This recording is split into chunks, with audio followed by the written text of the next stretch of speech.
You're probably using it right now. When you connect to the internet, you're probably using NAT or network address translation. In this video, we're going to discuss NAT as well as PAT or port address translation. You'll see that this goes by different names, but most commonly it's known as NAT. This is where we are translating an internal IP address or private IP address to a public or external IP address.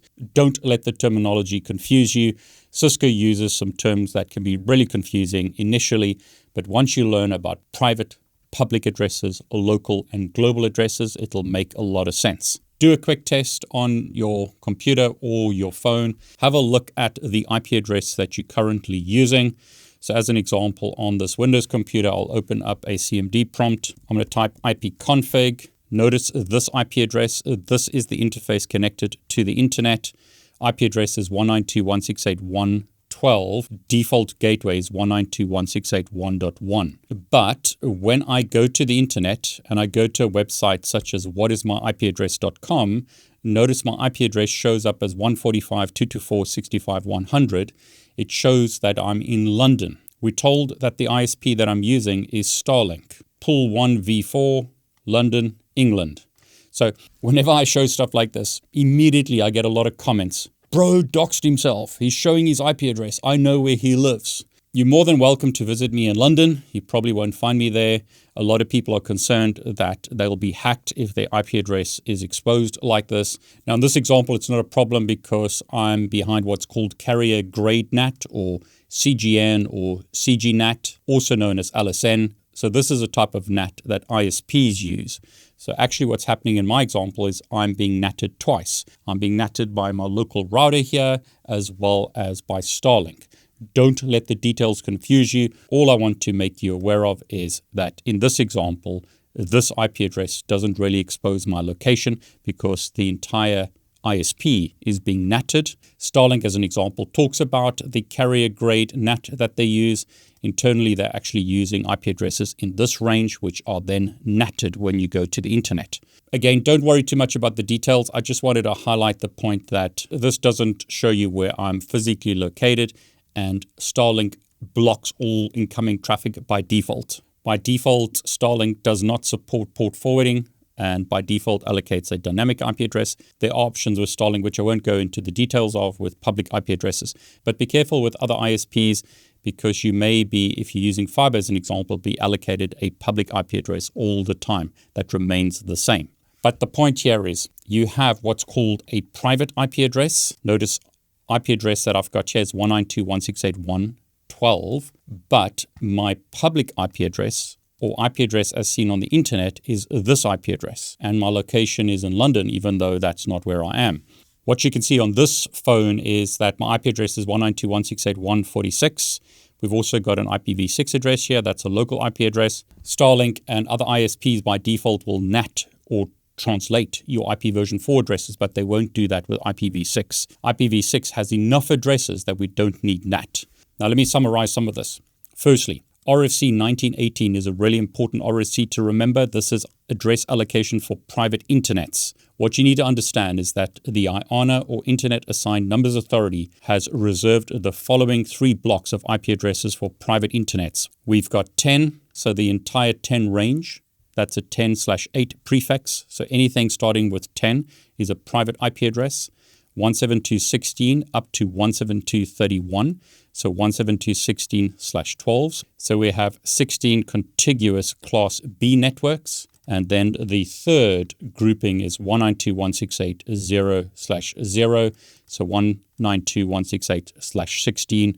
And that gives us 256 contiguous Class C network numbers. Now, even though we don't use Class A, B, C today, notice they talk about a Class A network, Class B networks, and Class C networks that have been allocated for private IP addresses. In CIDR notation, it's 10/8, 172.16/12, 192.168.16. So you're probably using one of these IP addresses right now. If you work in a big company, you may actually be using a public IPv4 address. So here are some examples. Apple owns 17/8. Ford owns 19. Mercedes-Benz owns 53. There are different companies and universities that own Class A addresses. AT&T as another example. There have been famous examples of universities giving their IP addresses back to the community so that they can be used by other people. Notice the US DoD has certain address ranges like 6, 7, 11, and a bunch of others actually.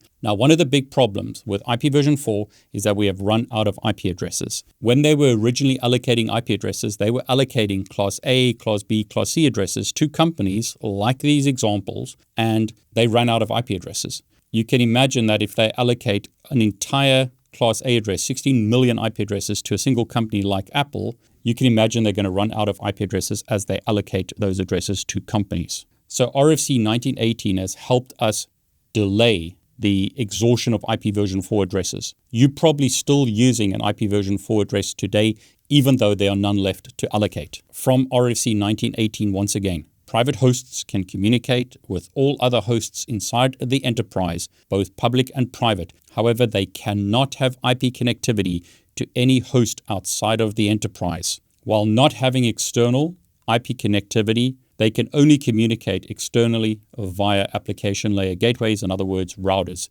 or another device like a firewall that NATs their IP address.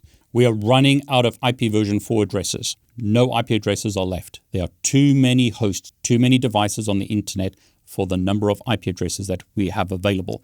An odd 4.3 billion IP addresses is just not enough for the number of devices that we have in the world. So NAT allows us to conserve IP addresses by using private IP addresses internally in our organization, and these are NATed to the internet. So when we go online, we are going to be NATed to a public IP address. So again, you're probably using an IP address in these ranges unless you work for a company like Apple, where you have a public IP address allocated to you. These addresses are non-routable on the internet. You cannot go onto the internet using these IP addresses. That's not technically true.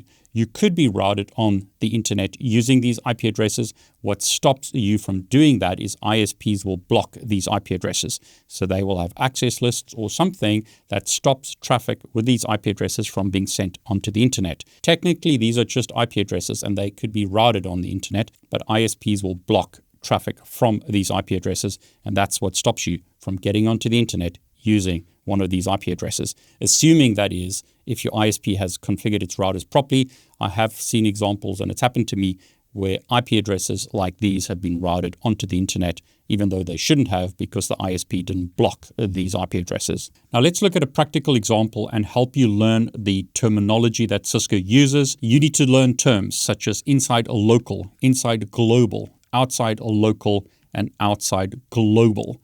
Those terms can be really confusing when you learn how to set up NAT on a Cisco router, but it's really important that you learn those terms. You need to learn about what it means when we talk about inside, outside, local, global.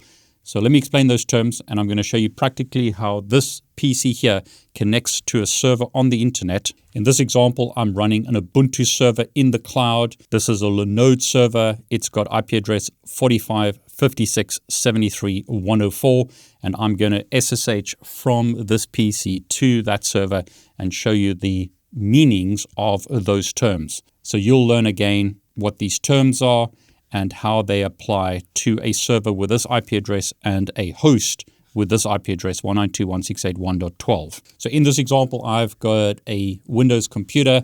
It has IP address 192.168.1.12. So as we've seen previously, IP address 192.168.1.12, I can use the command ipconfig again. Notice that's the IP address of this Windows PC. We are going to connect to a server on the internet. The server has this IP address 45.56.73.104.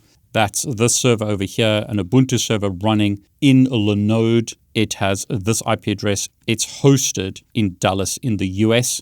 So I'm going to be connecting from this PC to Dallas using SSH, and we'll look at the IP addresses used by that connection. Okay, so let's discuss some of the terminology. When we talk about an inside host, think of this PC as being inside our organization. So this is an insider in our organization. The host is located on our local area network or LAN. So the host is an insider in our organization. This server is an outside host. It's outside of our organization. Think of it as an outsider. So when we use the term inside or local or inside global, we are referring to this PC, the insider. When we refer to outside local or outside global, we are referring to this PC or server in this example, which is our outside host or outsider from our organization point of view. So here's our local router, Cisco router over here. We are connecting to the internet. We are going to be NATing this IP address to this IP address, which is our router's IP address, and we're going to be connecting to this server on the internet. I'm going to explain in a moment the difference between NAT and PAT and how multiple hosts can be NATed to a single IP address, but for the moment, we'll just keep it simple. We are going to NAT, in this example, this PC to this IP address so that we can see what's happening when we connect to the server. So when we talk about an inside host, we're talking about this device. Local, think of that as a local area network. What does the IP address look like of this PC when on the local LAN? When we talk about inside global, what does this inside host's IP address look like on the global internet? So when you see the term global, think of global internet. When you see the term local, think of a local area network or LAN. So when we talk about inside or local, we are referring to this device's IP address on the local LAN. When we talk about inside global, we are referring to this device's IP address on the internet. When we talk about outside local, we are referring to this server's IP address on the local LAN. What does it look like when it's over here? When we talk about outside global, we are talking about this server's IP address on the global internet. So again, inside local is this PC's IP address on the local LAN. Inside global is this PC's IP address on the internet. Outside local is this server's IP address on the local LAN. Outside global is this server's IP address on the global internet. So I'll show you this through slides, and then I'm going to show you using Wireshark and a practical demonstration of actually what's happening to make it more real world. So in this example, we've got this PC, IP address 192.168.1.12 connecting to this server, 45.56.73.104. If we look at the traffic at this point here, we'll see that the IP address is this. That is the inside or local IP address. We are not NATing the server's IP address. In this example, we're going to only NAT the client's IP address. So the server's IP address will look the same over here as well as over here. So notice the IP address is the same. Source IP address is this. Destination IP address is this at this point in the network. Now, if we sniff the traffic on the internet, so it could be right over here or somewhere in the internet or at the server, we're going to see that the source IP address has changed because we have a NAT translation in this example, NATing the inside local address to the inside global address. We are basically NATing the PC from this IP address to this IP address. So notice the source IP address is this. It's no longer 192.168.1.12 because we've changed it or NATed the IP address. In this example, we are not NATing the server's IP address, so its IP address remains the same in both places. So IP address is still 45.56.73.104. So if we used Wireshark and we sniff the traffic there, or here even, that's what the source and destination IP address is going to look like. So what does traffic look like when it returns from the server? Now, we're not NATing the server, so the source IP address is going to be the server's IP address. The destination traffic, however, is going to be the NATed IP address of the client or the PC. So this IP address is non-routable on the internet, so that's not what's seen when we sniff traffic on the global internet. We see the inside global IP address on the global internet. But when it gets to the router NATs that IP address. So if we sniff the traffic at this point, the router is NATing the IP address. So the destination is now going to be the PC's IP address, the physical IP address of the PC. So the inside local IP address, not the NATed IP address. Source address is still going to be the server. So the server's IP address remains the same because we're not NATing the server's IP address. But at this point in the network, the destination IP address is going to be the PC. But what does it actually look like practically? It's one thing for me to show you this with PowerPoint slides. It's going to mean a lot more if you see this practically and see the real-world implementation of this. So let's capture traffic on the local network as well as on the server and see what the traffic looks like. So on the PC, ipconfig, that's our IP address. I'm going to run Wireshark.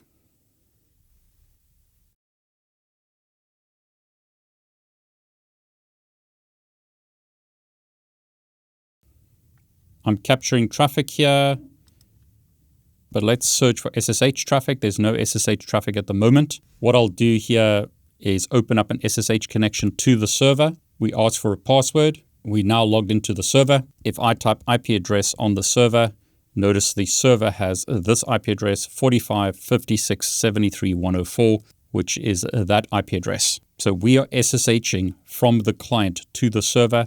This is a server hosted in the cloud in the States. So in Wireshark, we can see a bunch of traffic. Notice the source IP address, 192.168.1.12. Destination is 45.56.73.104. We see that for the traffic sent to the internet, remember in this example, I'm capturing the traffic on the local PC. So that's correct per our PowerPoint slide. Notice this IP address is sending traffic to that IP address. And that's what we're seeing over here. This IP address is sending traffic to that IP address. So we see source and destination IP address once again, IP version 4 on the local LAN. So again, this is on the LAN. That's what traffic looks like at this point. This IP address sending traffic to that IP address. But what's going to happen over here? Okay, so the way I'm going to do this is I'm going to run Wireshark on the server, and that will allow us to see what the server actually sees. So what I'm going to do is run tshark, which is the terminal version of Wireshark. I'm going to capture traffic to this pcap file, and I'm going to capture TCP traffic only. So we can see that we're capturing a bunch of traffic here. I'll stop the capture right now because we don't need a lot of packets to see what's going on. And what I'll do is read that capture file. And as you can see in the output here, we've got traffic from this IP address being received. So the client is sending traffic to the server, and then the server is replying back to the client. So we see traffic from the client to the server with those IP addresses. Notice over there. And then the server replies back to the client. So here we can see the return traffic to the client. Basically, the IP addresses just get swapped around. Traffic from server to client. When it gets back to the PC, notice we see server source IP address to client 192.168.1.2. The server's IP address is the same on the client. Client sees the IP address 45.56.73.104. Same IP address is seen on the server side. Server IP address is not being NATed, but notice the client IP address is being NATed. So the server thinks the client has this IP address, 145.224.65.100. So it thinks it's having a communication with that IP address and will return traffic to that IP address. But when it gets to the router changes the IP address to 192.168.1.12. So that's the IP address we see over here. Notice, going back to the beginning, client has this IP address, server has this IP address. That's what it looks like at this point. Inside local address is that. That's the IP address of the inside host on the local area network. On the global internet, the outside host has the same IP address, but the inside host has this IP address on the global internet.